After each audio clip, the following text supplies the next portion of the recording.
창세기 1장 26절에서 29절 말씀입니다. 구약 1페이지 있습니다. 창세기 1장 26절에서 29절 말씀, 우리 한 절씩 교독하겠습니다.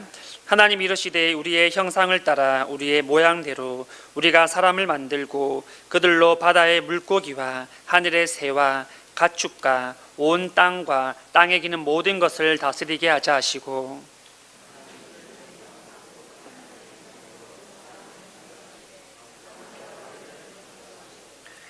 하나님이 그들에게 복을 주시며 하나님이 그들에게 이르시되 생육하고 번성하여 땅에 충만하라. 땅을 정복하라. 바다의 물고기와 하늘의 새와 땅이 움직이는 모든 생물을 다스리라 하시니라. 하나님이 이르시되 내가 온 지면에 씨 맺는 모든 채소와 씨 가진 열매 맺는 모든 나무를 너희에게 주노니 너희의 먹을 거리가 되리라. 아멘.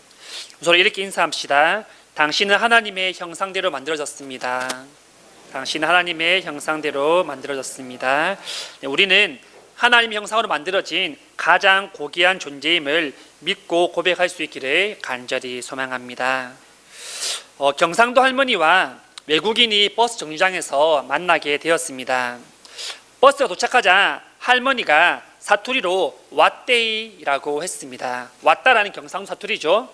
그러니까 외국인이 What day? 오늘 무슨 요일입니까? 라고 알아듣고 Monday라고 대답을 하게 됩니다. 할머니는 이것을 Monday라고 알아듣고 Birthday라고 말을 합니다. 외국인은 할머니의 말을 오늘 내 생일이다, Birthday라고 생각한 것인 거죠. 그래서 할머니에게 Happy Birthday라고 말을 합니다. 할머니가 이렇게 말합니다. 신의 버스데이. 네, 그렇게 말했다고 합니다. 오늘 말씀을 통하여서 우리 또 하나님의 은혜를 나누기를 간절히 원합니다. 하나님께서는 이 세상을 창조하실 때 참 많은 것들을 만드셨습니다.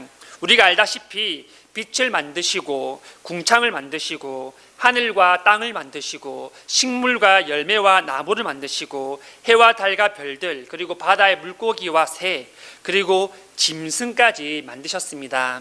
그리고 하이라이트로 사람을 창조하셨죠. 지금까지 만들어진 이 창조물들과 사람의 큰 차이가 있는데, 그것은 바로 이전의 이 창조물들은 오직 말씀으로 명하셨다면 사람은 직접 흙으로 만들고 생기를 불어 넣어서 직접 만드셨다라는 것입니다. 오늘 말씀을 통하여서 하나님의 형상인 사람에 대해서 우리가 함께 살펴보기를 원합니다. 첫 번째는 사람은 스스로 존재한 것이 아니라 하나님이 만드신 존재라는 것입니다. 이 사실을 믿으십니까? 본문 26절 3방절입니다. 하나님이 이르시되 우리의 형상을 따라 우리의 모양대로 우리가 사람을 만들고. 26절 3방절에 보시면 하나님께서 말씀하실 때 우리라는 단어를 사용하십니다. 우리는 단수가 아니라 복수이지 않습니까? 한 명이 아니라는 것입니다. 그러면 여기에 사용된 우리라는 말은 누구를 칭하는 말일까요? 바로 삼위 하나님을 말씀하고 있다는 것입니다. 우리는 하나님, 예수님, 성령님을 삼위 하나님이라고 그렇게 고백하고 부릅니다. 지금 본문에 쓰여진 이 우리라는 것은 바로 삼위 하나님을 뜻하는데요, 태초 전부터 삼위 하나님이 우리와 함께 계셨다는 것을 말씀하고 있다는 것이죠. 많은 이단들은 삼위 하나님을 부정합니다. 하지만 성경은 분명히 삼위 하나님께서 이 세상을 함께 창조하셨음을 기록하고 있다는 것입니다. 삼위 하나님께서는 삼위 하나님의 형상을 따라 삼위 하나님의 모양대로 삼위 하나님께서 사람을 창조하셨다라고 말씀하고 있는 것이죠. 우리는 왜 고귀한 존재들일까요? 바로 하나님의 형상을 닮아 창조되었기 때문입니다. 하나님의 형상대로 만들어졌기 때문이죠. 그렇기 때문에 너나 할 것 없이 모두가 하나님 앞에 사랑받기 위해 태어난 고귀한 존재들이라는 것입니다. 생김새가 달라도 상관없습니다. 피부색이 달라도, 직책과 지위가 명예가 달라도 전혀 문제가 없다라는 것이죠. 모두가 하나님이 만드신 가장 아름다운 피조물이기 때문입니다.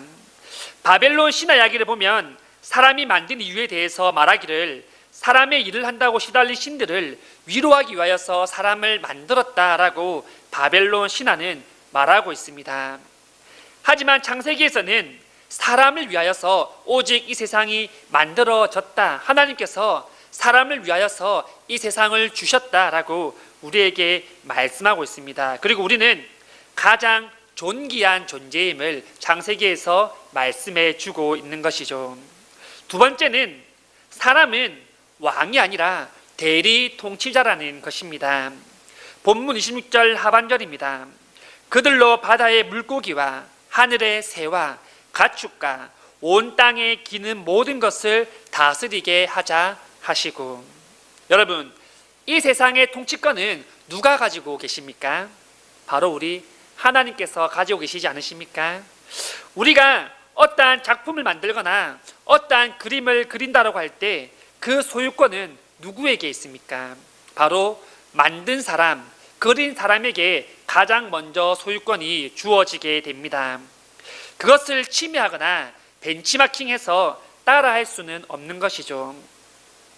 그렇기 때문에 이 세상을 다스릴 통치권 또한 오직 하나님 한 분밖에 없다라는 것입니다. 하지만 하나님께서는 사람에게 그 통치권을 우리에게 부여하여 주시고 허락하여 주셨다라는 것이죠.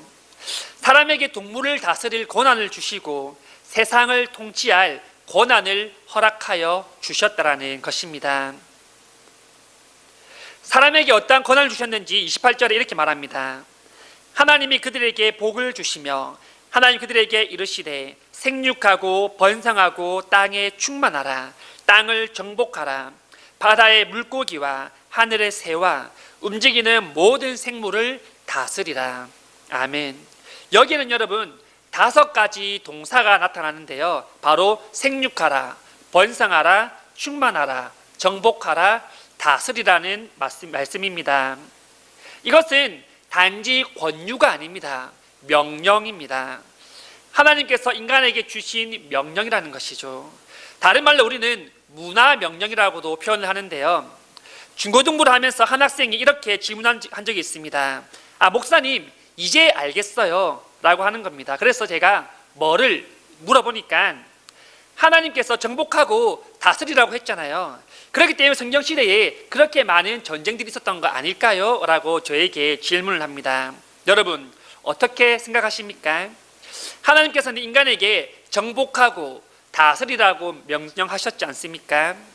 그렇다면 그 말씀대로라면 다른 나라와 자기보다 약한 나라와 사람들을 정복하고 다스려도 아무 문제가 없지 않을까요? 여기서 우리는 이 문맥 그대로 이해를 해버리면 큰 딜레마에 빠지게 됩니다. 왜냐하면 예수님께서 우리에게 서로 사랑하고 용서하고 낮아지고 겸손하고 섬기라고 말씀하셨는데 그렇게 되면 이 말씀들이 모순되어지지 않겠습니까? 여기서 정복한다라는 이 말씀은 무조건 다른 나라와 전쟁을 해서 땅을 차지하고 이기고 그렇게 정복하는 것이 아니라 여러 곳을 발로 밟고 다니며 삶의 터전으로 만든다라는 뜻입니다. 다시 말해서 여러분, 힘으로의 정복이 아니라 하나님을 알지 못하는 땅에 우리가 그 땅을 밟음으로써 하나님의 땅임을 선포하고 우리가 속해 있는 공동체 안에서 또한 우리가 누리는 많은 문화들 속에서 하나님의 복음을 전하고 그 문화를 정복해라는 그런 말씀입니다. 온갖 거짓 문화를 하나님의 복음으로 물들이게 하는 것, 그것이 바로 우리에게 주어진 명령이라는 것입니다. 또한 다스리는 것도 마찬가지입니다. 자기보다 약한 나라나 약한 사람을 다스리라는 말씀이 아닙니다. 하나님이 만드신 이 아름다운 세상을 우리가 아름답게 지켜나가는 것이죠. 하나님 우리 인간에게 이러한 통치권을 허락해 주셨다라는 것입니다. 세 번째는 사람은 하나님이 가장 사랑하시는 피조물이라는 사실입니다. 27절 말씀입니다. 하나님이 자기 형상 곧 하나님의 형상대로 사람을 창조하시되 남자와 여자를 창조하시고. 하나님께서는 이 세상에 정말 셀 수 없는 많은 피조물들을 만드셨습니다. 하지만 우리가 너무나 잘 알다시피 그 모든 것은 오직 하나, 바로 인간을 위해 만드신 피조물이라는 사실입니다. 하나님께서는 인간을 너무나도 사랑하시기 때문에 다른 피조물을 지었을 때는 좋았더라라고 말씀하시지만 인간을 만드시고 난 후에는 심히 좋았다라고 그렇게 고백하여 주십니다. 말 그대로 너무 보시기에 만족스럽고 흡족스럽고 기분이 좋았다라는 것입니다. 그렇다는 것은 우리가 방금 읽은 본문을 통해 알 수 있지 않습니까?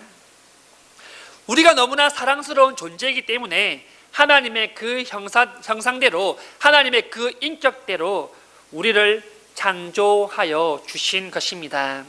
여러분, 하나님이 우리의 창조주이심을 믿고 고백할 수 있기를 간절히 소망합니다. 우리는 그 수많은 피조물 중에서 가장 으뜸이며 가장 고귀한 존재들입니다. 하나님께서는 인간을 만드시고 인간이 살 수 있도록 필요한 것들을 채워주시는데요. 29절 말씀입니다. 하나님이 이르시되 내가 온 지면에 씨 맺는 채소와 씨 가진 열매 맺는 모든 나무를 너희에게 주노니 너희의 먹을 거리가 되리라. 인간이 먹고 살 수 있도록 하나님 창조하셨던 그 씨 맺는 채소, 씨 가진 모든 열매 맺는 나물들을 우리에게 먹을 거리로 주셨다라는 사실입니다. 우리 하나님은 여러분, 우리를 인간에게 대리 통치자로 허락하여 주시고 권한을 주셨습니다. 하지만 단순히 세상을 너희가 다스려라, 정복해라 라고 말씀하는 것이 아니라 그것을 감당할 수 있는 힘을 우리에게 주시고 그 여건들과 환경들을 우리에게 미리 허락하여 주셨다라는 것입니다. 왜냐하면 단지 우리 사람의 힘으로만으로는 이 세상을 다스리고 정복할 수가 없기 때문이죠. 오로지 하나님을 의지하며 하나님의 도움을 구하며 나아갈 때 우리는 세상의 대리 통치자로서 하나님 주신 그 명령을 순종할 수 있다라는 것입니다. 말씀을 정리하겠습니다. 여러분, 우리는 하나님이 세우신 이 세상을 대신 다스리는 대리 통치자이심을 고백하시기를 간절히 소망합니다. 그렇다면 대리 통치자인 우리는 이 세상을 어떻게 변화시켜야 되며 어떻게 이 세상을 살아나가야 되겠습니까? 바로 하나님 주신 그 문화명령을 통하여서 복음이 전해지지 않는 곳에 우리가 복음을 전하며 잘못된 문화에 흡수되는 것이 아니라 이 세상을 하나님 나라로 세워가는 것에 힘쓰는 자들이 다 되어야 될 줄 믿습니다. 세상 가운데 잘못된 사상들, 뉴에이지 음악들, 하나님 말씀과 다르게 가르치는 그 수많은 이단들, 그리고 그 외에 이 땅에 하나님 싫어하시는 수많은 제약들 가운데서도 우리는 바르게 설 수 있어야 될 것입니다. 또한 우리는 그 가운데서 그것들을 바로 잡아야 되며 이 세상을 살아나가려 할 때 하나님의 도우심을 구하면서 대리 통치자이면서 우리가 고백하면서 그렇게 우리가 살아나가야 된다는 것입니다. 가정에서, 학교에서, 직장에서 우리는 어느 곳에 있든지 빛과 소금의 역할을 잘 감당해야 될 줄 믿습니다. 세상은 어두움으로써 죄로서 너무나 가득해 있습니다. 그것을 밝히 비춘 사람은 바로 기독교인밖에 없다는 것이죠. 하나님께서 대신 통치자인 대리 통치자인 우리밖에 그것을 감당할 수 없다는 것입니다. 그렇기 때문에 우리는 우리에게 주신 그 사명들, 빛과 소금의 그 역할들을 우리가 속해 있는 그곳에서, 가정에서, 문화 가운데서 실천할 수 있는 그런 자리까지 나아가야 된다는 것입니다. 여러분, 우리는 꼭 기억했으면 좋겠습니다. 이 세상을 하나님께서 창조하시고 아름답다라고 말씀하셨지만 그 무엇보다 아름다운 것은 바로 우리 사람입니다. 하나님은 우리 사람을 가장 고귀한 존재로 여기시고 우리에게 이 모든 세상을 통치할 힘과 여건들과 환경들을 허락하여 주셨습니다. 그렇기 때문에 우리는 믿고 하나님을 의지하며 나아가면 된다는 것이죠. 성도님들이 어느 곳에 있든지 우리가 하나님의 자녀임을 기억하며 우리에게 주신 문화 명령을 기억하며 그리스도인으로서 빛의 향기를 품을 수 있는 성도님들이 다 될 수 있기를 간절히 소망합니다.